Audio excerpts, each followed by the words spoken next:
telling you about his service, how it sort of interacts with a lot of the classes that you are taking in economics and business and otherwise. So we just really appreciate him being here today. So what we'll do is he's going to give a little bit of a monologue, 10, 15 minutes, something like that, about his time as mayor of here in Indianapolis and how that came about. I will ask some prepared questions, and then I know that we have questions from students in the crowd, and we're really excited to hear from you all and things that you might be wondering about. So really appreciate your attendance and your engagement with Mayor Ballard while he's here.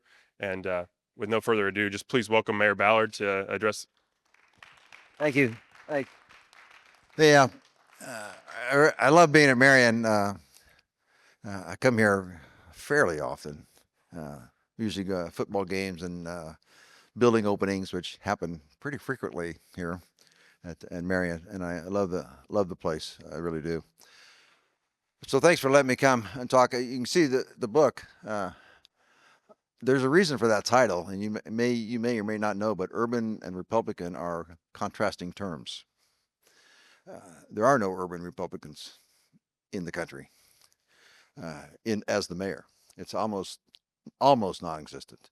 Of the top 25 cities in America, there might be two, and they're probably number 21 or 22 or something, and probably in Texas.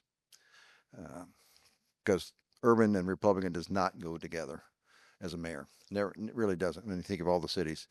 And I address that in the book. That's really was the genesis of the book, frankly, of addressing that sort of thing and how we did business in the city.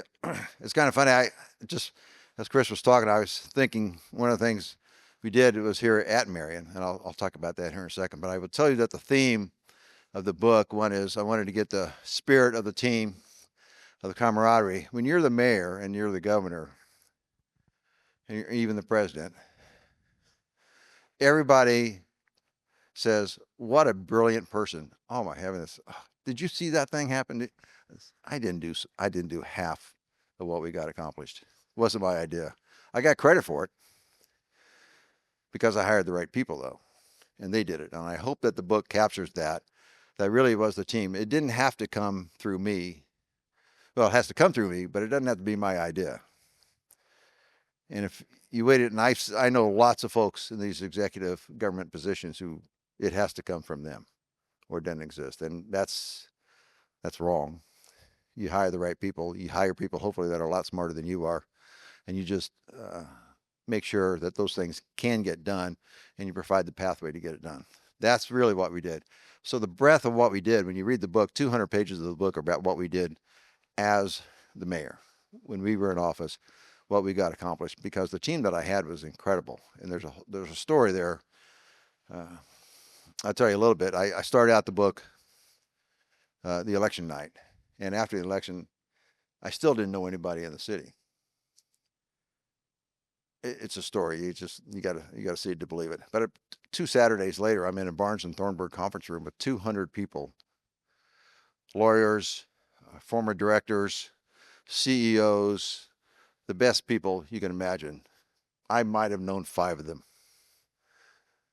and they put my transition plan together. And I didn't know them, but they all came out to help me.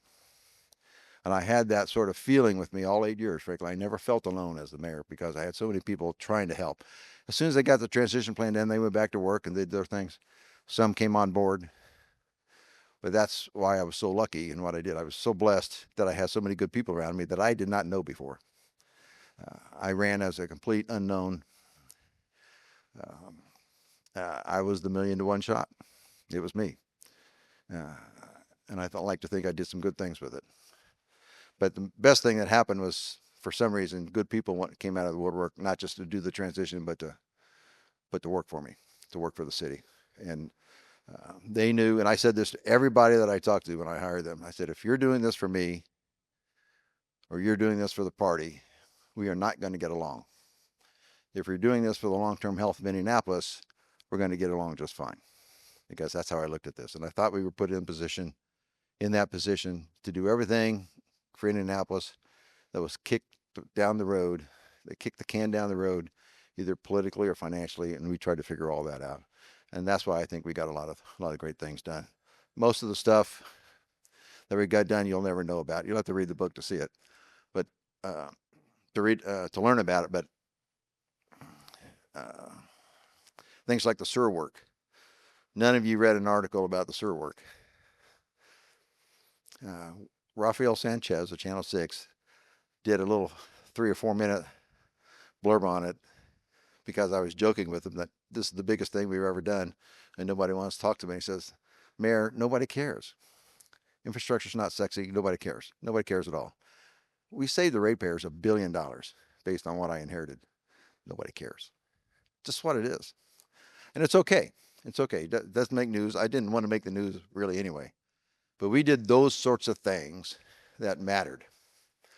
The Velodrome is still technically by the city. When I there's a lot of low-hanging fruit. This was one of them. Closed every day except Monday night. And you had no say in it. It's on your campus, but you had no say in it. It's closed. They opened it up, and I went over there. There's 2 ladies in there, good ladies. We're paying about $35,000 a year each, so $70,000 a year for them to go sit there and manage a closed facility. And I'm thinking, this is a world-class velodrome. Look at this. Look at this piece of equipment here. I said, why are we not doing that? And there was literally no answer to that. And by the way, you're the best cycling university in the nation, and it's not even close. Something's wrong with this picture. We just created a partnership with Marian and let you run the thing. And that's what happened. So now we have national championships here, all sorts of road cycling events, cyclocross, track stuff. And that thing is doing nothing. Nothing. I know that's hard to believe, but that's literally what was happening. There's a lot of stuff like that out there, and I like to think that we captured so much of that and just got it done. We brought Six Sigma into the city, which is a process improvement program. The first thing we used it on was potholes. When I became the mayor, we had 23 steps to fix a pothole. When you do Six Sigma, anybody knows those, so 23 steps. We fishboned that thing out. It took 11 days to fix a pothole. When I became the mayor, in the first month, I went to the U.S. Conference of Mayors in D.C., where they have meetings in January and June. And I asked other mayors, how long does it take to fix a pothole? Every one of them said 2 days. I come back and tell our public works people, and I said, everybody's telling me 2 days. And they said, all those mayors are lying. I said, really? All the mayors are lying to me? Really? So we put Six Sigma on it, used Eli Lilly at the time. We got it down to 11 steps in 2 days because no one was looking at it. No one was understanding what could be done. That's the sort of thing I like to think we did. It was kind of practical. We did some amazing things also that you do know about. The Super Bowl and all those different things are in the book also, but those are all great, and it's great cheerleading for the city. Bring a lot of notoriety to the city, which is great. But the prism that we did everything through, first of all, is it the right thing to do? But the right thing to do meant, are we attracting talent into the city? You. That's the prism that we looked at everything. Because the tax base of the city needs to keep expanding. And it used to be, when I was growing up, when I was your age, somebody offered you a job, you went to the job. If it was in Tulsa, Oklahoma, you went there. If it was in Denver, you went there. That's what you did. That's not what you do. That's not what you're going to do. You're going to move where you want to move, to the quality of life that you want, and then try to make your life there. And if the main thing that companies want when they move to a place or expand is a workforce. So all those things work together. You expand your tax base today by having a high quality of life to attract talent so businesses want to come in. That's how you do it today. Tax breaks that lots of people like to talk about. They're important to a point, but they're not the main thing. The main thing is, are you living there? Is the workforce living there? where I can do good in my business. That's what they're looking for. And that's what cities should be looking for. And that's what we did. So we kind of changed the dynamic on that. And I like to think we did that pretty well. And I think it was, the city was quite dynamic and pretty high quality life when I was in office. So I was very proud of that. But I had the team. I had the best team in the world, and I'm happy with what we got done. I really am. But I got tired after 8 years, and I moved on. So, and then I did this. It took me 3 years to do this thing. So, hope you like it when you read it. A lot of questions. Like I said, I don't want to talk too long because the main thing I want is your questions, Chris's questions and your questions. I'll answer what you want to, and you'll find out I'll answer anything. You can ask me anything. I'll be fine with it. You may not like the answer, but I'll answer it. Okay. Chris, you good?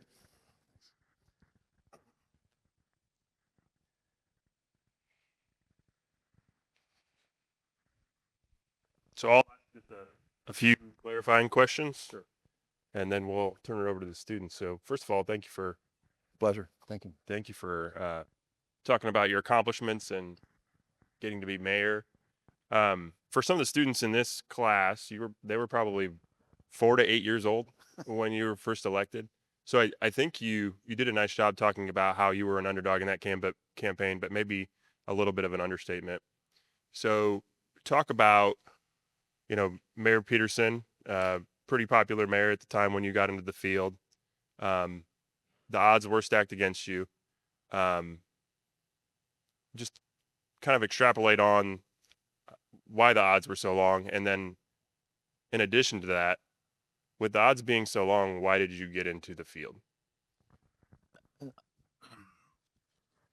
I got in because I had a couple of people bring it up to me that were not in politics. They said, you have the skill set to be the mayor. You need to look at this. You have to understand, nobody knew who I was. Neither party. I wasn't on the council. I didn't do anything. I was just a guy who just retired from the Marine Corps, came home to Indianapolis, put my kids into high school here, and I got a hankering to be part of something bigger than myself again. I felt like I had that in the Marine Corps, and I wanted to do something meaningful again, if at all possible. I didn't have to be the guy. I just wanted to do something meaningful and be part of something again. That's why I looked in these directions, and then people put the mayor thing in my head. Mayor Peterson, he's a really good guy. I saw him a couple of weeks ago. He's just a terrific guy. He really is. And but the city wasn't necessarily going in the direction that lots of people wanted to go in. I was one of those guys who thought maybe we could do a little bit better than we were doing. And so, as you'll find out, in this day and age, and even 15, 20 years ago, people did not want to run if they thought they were going to lose. So we have a popular two-term incumbent. He's actually the president of the National League of Cities, which is a pretty big deal. But I thought I should step up and try to do better for the city. And again, nobody knew who I was. I'm not in the political system. I describe it, I think, pretty well when I went to the slating convention in February of 07. And I just met the Republicans for the first time. No one knew who I was. Absolutely. This is the craziest thing in the world. But that's what happened. And as it turned out, the guy that the Republicans wanted to run, who had money, I was a jarhead for 23 years. I didn't have any money. I actually, you can get a kick out of this. The slating fee at the time, you pay a slating fee to run to the party. It was $9,500. I had to go borrow that money. To slate that. No one really knows that. I had to borrow that money to be able to run and give that money to the Republican Party, who no one knew who I was. But the guy they wanted had $500,000. He was going to put that money in. Turns out he said some things that got in the paper that kind of disqualified him. And all of a sudden, since I was the last guy who could walk and chew gum, I was the guy. And I think I was chosen primarily because they thought I would not embarrass the party, but I would lose by 30 to 40 points gracefully and then move on. That's what happened. As it turned out, my opponent, Bart, spent $4 million against me for a $95,000 a year job. Spent $4 million against me. I couldn't raise a dime with in October, I had $50,000 in the bank. And it was not like I was on TV and spending money. I didn't have any money to spend. I had no polling data whatsoever. They're polling every week. They've been on TV since August. I got nothing, but something started to turn. And actually, people were kind of angry with the direction of the city. Property tax revolt was going on. There was an income tax increase. This is unbelievable. 65% income tax increase 3 months before the election. They passed it. They passed the budget. The council passed the budget with 7 blank pages on it, saying we'll fill them in later. That's what was going on. And even though I'm nobody, and I don't have almost any money in the bank, something started to turn. People got really angry. And as I told my campaign manager at the time, because we didn't really have a campaign, I call ourselves 2.5 men. It was me, my campaign manager, and a full-time student at IUPUI at the time, part-time working for us. We didn't have committees. There's nothing going on. You can't believe how shoestring this thing was. And yet, I told my campaign manager, just don't let me make the big mistake on TV. And I didn't, because video goes a long way. You can say something stupid at the Rotary and maybe you get away with it. But if you do it on TV, you're going to see that over and over again, especially with somebody who's spending $4 million against you. But eventually I probably had 200,000 in the bank but I got 2/3 of that in the last 2 weeks of the campaign. We actually made a commercial out of my basement that nobody paid for because everybody volunteered their services. Somebody brought a teleprompter.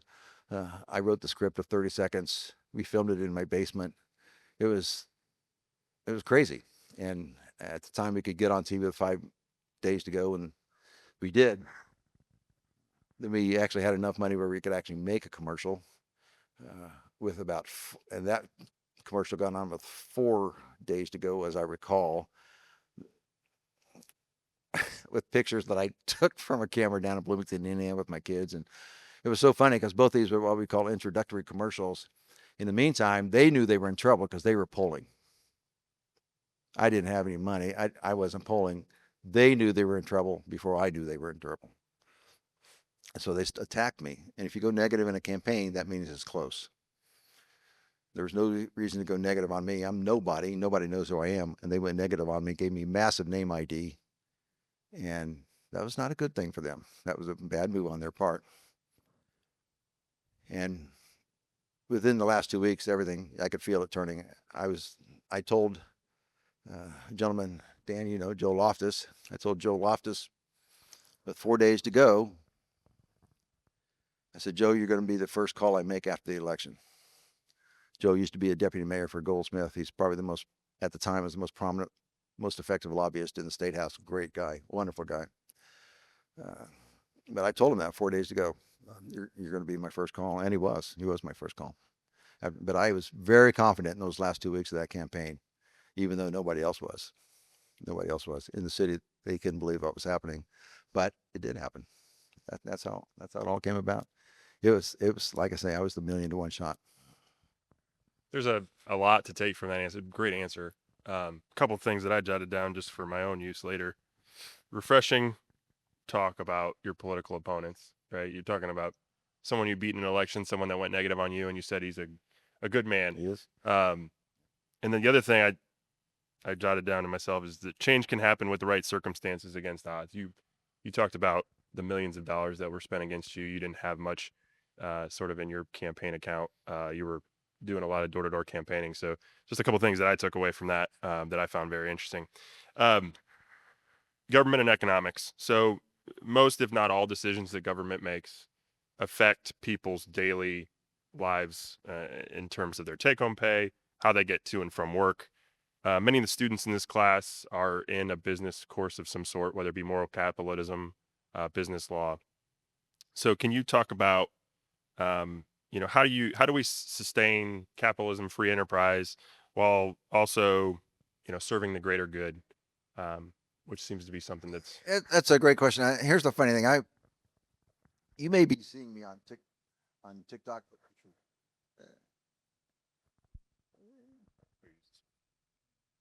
on TikTok and Instagram here in the next month or so, which I really never thought I'd do. Hell, I just turned 71, so this is really kind of funny for me. But I've actually hired somebody to help me do this. Somebody 50 years younger than I am, uh, a little almost, because I think there's a message out there. So this, uh, I'm really worried about your generation. To be frank with you, the teens and the 20s is who I'm mostly about because you're tending to think that the world is falling apart and the country's in terrible and turmoil. And I'm suggesting to you that this isn't even close to as bad as it was during the 60s. And we came out of that. 68 by itself was a horrible year. Two political assassinations. Uh, the Democratic National Convention was all riots. Vietnam protests at every university in the country. Racial riots all through the year. 68 was an incredibly horrible year for America. And all through the 60s was kind of that feeling to it. And we came out of that. And this is what we're going through right now. I know it feels bad to you, but it's not as bad as that was. And so when you look at how the world's improved, if you look at where the world is 50 years ago and where it is today, the improvements are incredible. The number of kids going to primary school is over 90%. The extreme poverty rate went from 1/3 to 1/10. There's the vaccination rates are up. People are living longer because of nutrition and sanitation and all those things. And what did all that? Capitalism. All the great innovations come about because there are people having an incentive to do better. People make a buck because you're providing a service that improves the lives of people. That's pretty much what it's about. I wrote this book because I'm old. I know a couple things. I don't want to pass on that knowledge. I got That's my third book. I got at least three more I want to do because I feel like I have a duty to pass on some of the knowledge that I have. I had somebody I have a writers group. I've had a writers group for like 18 months. And she was telling me, wonderful lady, saying, I hate billionaires. I went, huh? Okay. You can say that, but did Jeff Bezos improve your life or not improve your life? I'm suggesting he improved your life dramatically. And if he makes money on the stock options, okay. And you can see that I don't know what he's giving away, but his former wife is giving away billions, as in tens of billions. And I think there's a story there because people, um, Ronald Reagan used to say, he said it a little bit more bluntly. He says, you don't go to a poor person for a job. Capitalism produces profits. And most people, I'm blatantly honest about this, with one exception, every wealthy person I know gives money away at a level you cannot believe. Everyone that I knew, with one exception. With one exception. It's crazy how much they give away. Most of it's very quiet. I could tell you some of those stories, but I won't because I don't want to. They don't want you to know it. But it's unbelievable how much they give away. And they made money and they know they were lucky. Warren Buffett's very open about, you need to increase my tax rate. He's very open about that. But don't blame them for making the money. You can blame what I would call the regulators and legislators for not having the right laws in place to make that fair. Don't blame the guys creating things and making money. That's what they're built to do. I was built to do certain things. You're built to do certain things. He was built to be the greatest university president in the history of the state, maybe the country. That's just what it is. So, I mean, that's just what it is, right? And producers will produce, but if you want them to give more into the government, then change the laws to make them give more into the government. And I think most of them would be okay with that. But with only one exception, I'm telling you, you can't believe how much money they give away. It's crazy. It's crazy. So capitalism is what has changed all these things, that we have gone from 1/3 extreme poverty to 1/10 primary kids in school, the sanitation around the world, the vaccine rates around, all of those things became about, that's mostly American money fixing those problems around the world. So that's how I'd see that. Thank you. You touched on something that kind of sparked another interest. So some of the students here today will go on to serve in public service careers, but not everyone's built for that. To be civically engaged through running for office or working in government, and a lot of the students here will go, be a profession in some other area. So, what advice would you give them if they're going to go into business or nursing or teaching about how they can positively impact their community outside of their careers? Obviously, those positively impact the community, but how can they be civically engaged outside of that? Yeah, that's a great question. The first thing I do is make sure that you're, if at all possible, enjoy your career. Now, there's two philosophies on that, and I told my kids one philosophy, which was do what you love, we'll figure the rest of it out. My wife didn't really like that philosophy, because do what you love may or may not pay bills. Elon Musk has a different philosophy: do what you're good at. That's a really good philosophy too, because you'll probably be happier in the long run doing what you're good at. But all of those will at some point come back to how to make all of this better. Um, like I say, I don't have a lot of time to reflect, but I reflect quite a bit actually. And you can always say, what are we doing here? And my personal philosophy, we're here to make this a better place. And I like to tell people that I try to move the ball forward every day, at least a little bit. And I want the world to thrive. I want everybody in the world to thrive, not just Americans. I want everybody in the world to thrive, because I think it's a more peaceful world at that point in time. And I think everybody has better instincts when there's food in the belly and a roof over their head. And the more we can do that for people and let them pursue their own agendas in a peaceful way, then I think the world is a better place. So whatever that means to you, that's how I look at this thing. I think it's my job primarily now to pass on knowledge and to help where I can. I'm doing a couple things outside. If you ask me about it, I'll tell you about it. But I think all of this should come to whether you're doing it directly in your job, like you're a nurse or you're a doctor or something like that.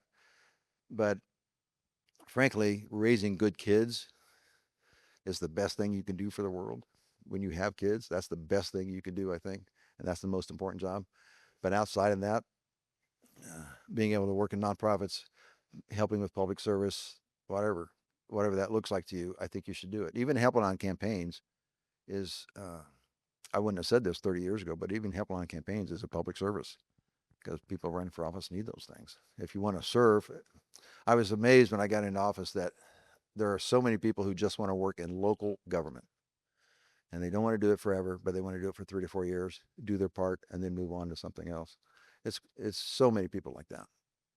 And if you want to do that also.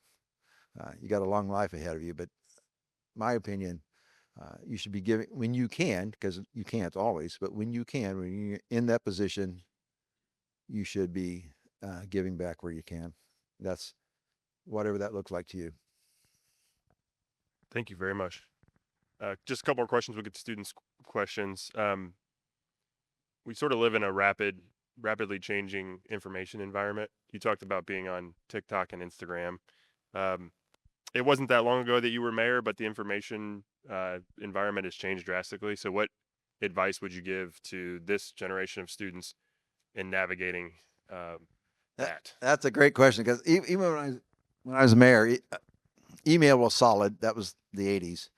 But the social media that we're talking about today was actually just starting. This is 8, 7, 8, 9. Twitter, I can't call it X. Twitter was just beginning and trying to figure out what that looks like and what that was for. Facebook, all those things. Facebook used to be, for the 20 somethings. Now it's for the old people, which I find really interesting. TikTok is something doing with dance, but I'm not going to be dancing. So, but I'll start it like that. But people do other things with it, right? And Instagram. So those are the immediate ones. So I've said this a few times, and please take this the right way. People who are speaking the loudest and the most urgent are probably wrong. Probably wrong. When I give commencement speeches, and particularly to high schools, I go through a whole list of quotes from people who proclaim this, and this. All of them turned out to be wrong. In 1968, a very famous book called The Population Bomb that said, no matter what we do in the near future, we can't help to have hundreds of thousands of people starve, no matter what we do. It's just going to happen. Okay, there are 3.5 billion people on the planet now, and now there are 8. They had radio pioneers saying TV is just a fad. Had a bank president wouldn't loan money on cars, saying cars are a fad. The horses are here to stay. The YouTube founder said, "I don't think my company is going to last very long. I don't really want to watch many videos." He didn't think his company would last. The New York Times tech editor back in early 2000 was asked if Apple is ever going to come out with a phone, and his answer was probably never. All really smart people, all really wrong. And I found that the people who get up on their high horse and yell at the top of their lungs, this is going to happen, they're probably wrong. And I'm not sure I'd be listening to those folks. I'd rather be listening to your quiet professor in your classroom who probably knows 10 times as much. So be careful with that. Be careful following these folks who are out there screaming at the top of their lungs. I'd be really careful with that. And last question for me, and then we're going to turn it over to the students. So you've stated in the past that your campaign manager, Jen Hollowell, you told her that your reputation was more important than your reelection, which I thought was pretty poignant. Can you extrapolate on what you meant there and why you felt it was important for her to know? Yeah, Jen is unbelievable. She's really, really good. And but her job is to make me win, as she did with lots of other people. But it's still a bit of a running joke, might be a strong term, but everybody in the political world knows I'm different. I do things differently. I look at things differently. And it was important for her to understand that. She wasn't with me on the first campaign. She was at the state Republican Party at the time. And so when the reelection time came around, she's not doing it anymore, but actually she's the most brilliant political strategist in the state, at least in my opinion. And so she's really good. She's always looking at this poll. I had money for the polling on the second election, by the way. So she always look at this, and she puts the pieces together so well. But I had kids. I think they were just out of college then. But it was important for me to be able to look my kids in the eye. It was important at night. That's just how I'm built. So I don't want anything to lead. I don't want to lead anyone astray in that way. And I want my kids to be proud of me. And you will too. So those are important. And so that's why I said that to her. Your reputation is going to be there forever, and you don't want to mess it up. That's all. Thank you. So with that, we'll take some questions from the students in the audience.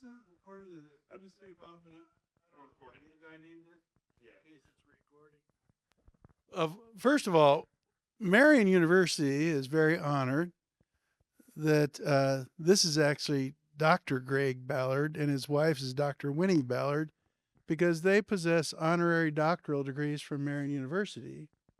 And the mayor was our commencement speaker over at the year we were building the arena we had at the fairgrounds. And it was classic. I could have predicted what you were going to say. It was short, it was brief, and it was to the point. But I would say this, I never forget when he got elected, I was running a foundation, and the family I was running it for had like $675 million. So they had made substantial money. They invented a company that made a lot of money. And I remember I was on the executive committee of the City Chamber of Commerce. Al Smith, a mutual friend of ours, Crystal Nahan. I was in this meeting with all these big shots. I was the only guy without money in the room. And all of them said, "Who is this guy?" I guess someone said, "I guess he's a Marine." And someone said, "No, he's a retired Marine." Like, who voted for him? Like, who's on his campaign committee? And it was so funny to watch you do that. It is a story I don't, and I've been around. When I was your age, I got done with undergraduate school in Trinity Fair. I worked in the legislature. I've never met a politician like this. I guess you're not even a politician, to tell you the truth. I mean, that kind of defies. But what I would do if there were still dictionaries where you opened them up and you looked up the word decent, they'd have his picture there. If you looked up the word integrity, his picture would be there. If you looked up the word gentleman, his picture would be there. And his wife probably should be right with him, because Winnie's actually your secret sauce. Yeah. But I've never, if you ever wanted to know how to design your life for success, be a decent person. I was taught in 8th grade, I'll close with this. I remember this. I had a nun for an 8th grade teacher, Sister Charles Mary. And she said, if you want to be successful and get along with people, here's 3 rules. Don't yell at them. Now, my kids would tell you I failed at that a few times. Yeah. Don't name call. You call someone a name, they're going to defend themselves, right? They're going to stop listening. They're going to defend their integrity. Don't yell. Don't name call. And she said, God gave you 2 ears and 1 mouth. Pay attention. Listen more than you talk. And the mayor was a politician that talked less than he listened. He listened a lot more than he talked. And I've always thought I'd introduce you with, but I want to know, if you wanted to model your life off of certain attributes, this is a good model right here. If you want to really be a leader, not just a bloviator and a loud voice, don't call people names, listen to them. And I like what you said. It's more important to have integrity, because you'll win long term, won't you? You always win long term on integrity. So anyway, thanks for being here. I had a meeting this morning. Just listen to you. You are the picture of integrity, and I think you have a right to be very proud of all you've contributed. Thank you. That's humbling. Thank you.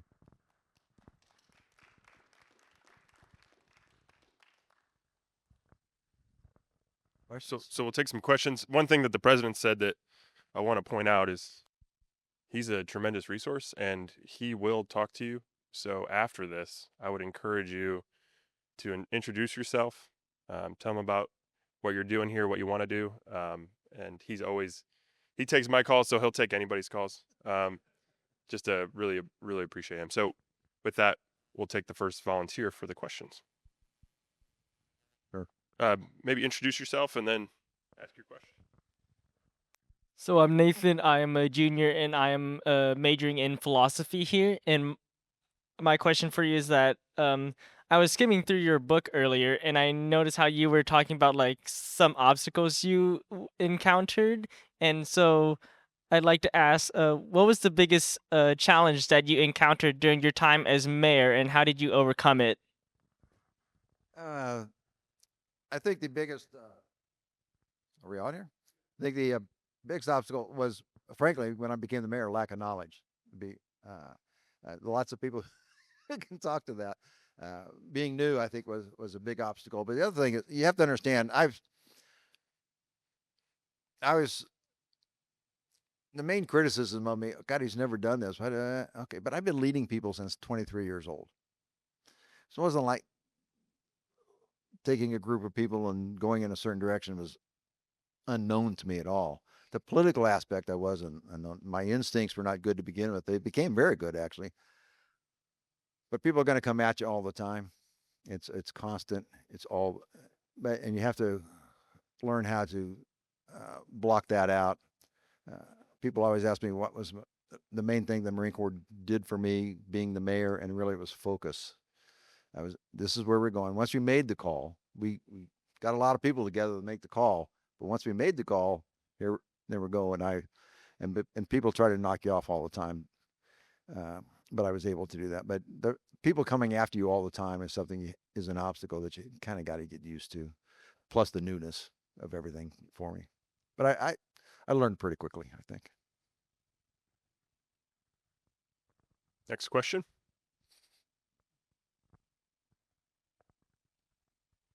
I'm easy. You can ask anything. I'm Peyton. I'm a sophomore here studying marketing and business analytics. I think, like you talked about in the beginning, the title of your book being The Urban Republican Mayor. I think in this day and age, like you talked about, the information, the reputation. I think for me, being someone that's interested in politics, but also I feel like it's sometimes hard to speak what's on your mind because you're worried about what other people will think. And do you think that idea of being an urban Republican, kind of the mix of the two, like you said, do you think that helped you connect to more people, and people could kind of see that you could see both sides of things, and that helped you in ways? I think it helped when I was in office, and because I've lived around the world. I've been to war. I've I've seen lots of things in my life in the Marine Corps, and then I came back. I was not a. If you saw me at 10 years old, you never would have said mayor. That never would have crossed your brain. If you saw me at 20 years old, less so. Believe it or not, less so. But I just did what I did. Now, here's the truth. When you're in office, everybody's for you. Everybody in your party's for you. Not necessarily when you're running. It wasn't like people were against me, but they weren't necessarily supportive because they thought I was going to lose by 30 points. So you get in there. I'm just doing what I think is right. I've lived in Europe. I've lived in Asia. I've seen these things. And so when I come out and I say, let's look at bicycling, the Republican Party thinks I'm nuts. Like, what are you doing? If we had run for a third term, believe it or not, that was going to be one of the things we ran on. Look at all the bicycling in the city, because I'd changed minds by then. So I could put all these pieces together, and it worked for the city. If I had ran for a third term, I think I would have won. My numbers were in the 70s in a blue city, in a Democratic city, because I did what I thought was right. And even if you disagreed with what I was doing, people knew by the fifth or sixth year, they knew I was doing it because I thought that was the right thing to do. They didn't think I was doing it for any nefarious reason. So I was blessed in that way that they trusted me to move in the directions that I thought was appropriate. I just had a wider, when I said that people didn't know who I was and I was new to the political game, all true, but my breadth of experience was pretty good. And I brought those into the city. I kind of know what Indianapolis was about. I knew what urban people wanted, which is something, frankly, the Republican Party is not very good at, which is why there are no urban Republican mayors in the country. But I was just doing what I thought was right, and it worked. I just had an op-ed out 2 days ago about this redistricting that's going on right now. And again, some people are like, well, what are you doing here? But I'm just doing what I think is right. Eventually, believe it or not, that worked for me. I think it would work for more people, but they're afraid to do it. They're afraid to do it. When I talk to groups, and I'll say there are two languages out there, Democratic and Republican. There are two different languages, and they speak whole things. You could say phrases to a Democrat, and as soon as you say this phrase, their mind turns off. You say this phrase to a Republican, their mind turns off, and they're hearing nothing else that you're saying because their mind is now turned off, which I think is horrible. But that's how it works sometimes. So what I did is, depending on my audience, I would say the same thing, but I just use different words. I don't think I was lying. I was just trying to get through. And you have to know your audience. You have to say it. And if you can, so what are you trying to do when you're speaking? Are you trying to get this project done? Are you trying to get elected? Are you trying to change these people's minds? What are you trying to do? And and use those words, but you're saying the same thing. So you have to be careful with that. And I had a person, he's not deceased. He ran for Congress in one district. I don't know if you know this or not, but you don't have to live in your congressional district. He ran for Congress in one district in a primary, got beat. He came over to another district and was going to run in that district. And he had lunch with me. He wanted to know my thoughts. Some people still want to know my thoughts, which is good. I appreciate that. He says, you know, I'm going to come over here. I think I'm going to say what I really believe over here. It goes over here. I lied. What? No, that is not okay. That is not okay. I know what happens, but that is not okay. That is not okay. And you may have to change your words out. But again, I don't, that's just doing what anybody would do, frankly. But so you have to be careful with it and how you say it sometimes, because what an old guy like me could say to another old guy is one thing, and what I have to say in front of you may be a little different, because you might get turned off with some of the language or phrases that we use growing up as completely normal. So you just have to be careful with it. That's all. And I would encourage you and anybody else to run for office, because we need good, smart people to run for office. Lots of them stay in the background. They're very important, no question about it. But we need good, smart, ethical people to run for office. That's because if you don't, who else is going to run for office?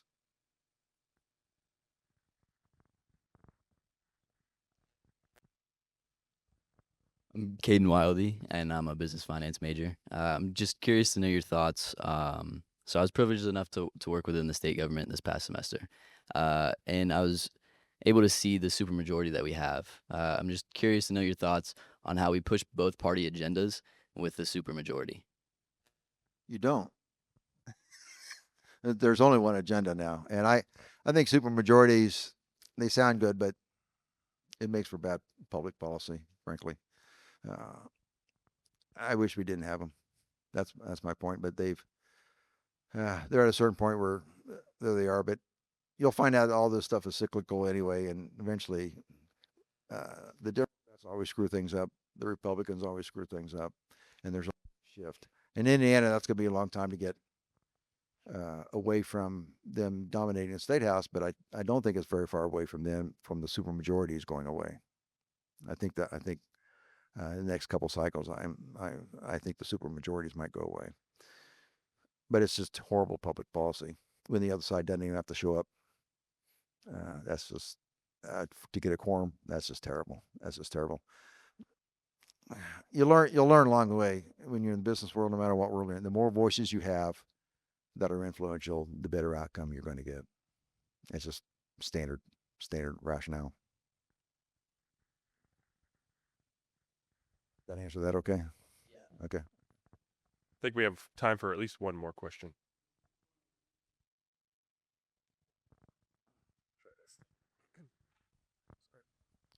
Being in that kind of position and that kind of job is like a lot of pressure. And I wanted to know, what kind of role did your wife play when it comes like holding yourself accountable, supporting yourself, or like even friends or closer people? Well, that's a great question. So when I became the mayor, when I won, even during this transition, I was told by the political people, don't bring your wife. They only want to see you. My kids were in college that first time. And I'm new to the political game. I'm trying to absorb as much as I can. I'm now the mayor elect, and I'm trying to put a team together, and they're telling me no one wants to see my wife. Do you know my wife? Naturalized citizen, Filipino, been married in January, it'll be 43 years. And my kids are in college, and you want me to keep her home? Really? And I said, no. These and these are the longtime politicos telling me this. And I said no. And when I got in office, I had a rule, and it was from day one: if it's after 5 or on the weekend, if you want me, you're going to get her. And everybody knew it. That was the way it was. That's the way it was. And then within a year, this is the most amazing thing. Within a year, if I went to lunch somewhere, a public lunch, where I was asked to speak or whatever, and she wasn't with me, everybody would ask, "Where's your wife?" Because they wanted to see my wife. Everybody wanted to be with my wife, and for good reason. She's a wonderful lady. Uh, so lots of people have told me that she was by far the most visible and most personable first lady that they could ever remember because she was with me almost all the time. She had a very successful bookkeeping business and she closed it 6 months into my first administration. I told her she could do whatever she wanted. I said, honey, you can come with me. You can do your business. You can stay at home. I don't care what you do. You make the call what you want to do.